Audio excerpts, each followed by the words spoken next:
Welcome to Man Does Tech, where I solve the problems you didn't even know you had. You start by confirming what kind of line you see. Is it a lighting seam, texture mismatch, or a chunk border artifact?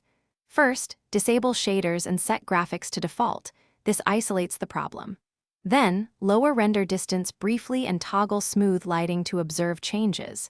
Make sure to note block coordinates and the biome since some lighting bugs appear under specific conditions. Once done, you'll know whether to adjust settings, update textures, or repair world data as the next step. Now you tackle the root causes.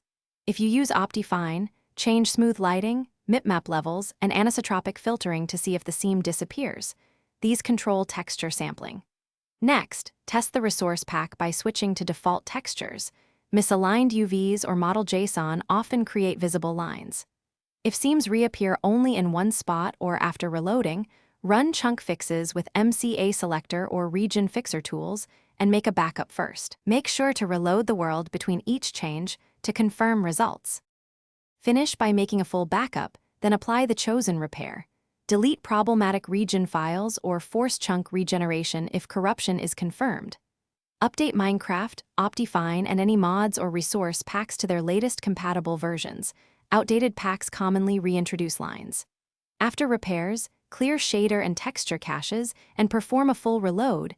Use F3+A to reload all chunks. If lines persist, the key troubleshooting tip is to disable shaders and resource packs entirely. If that fixes it, reintroduce assets one at a time to find the culprit. Thanks for watching.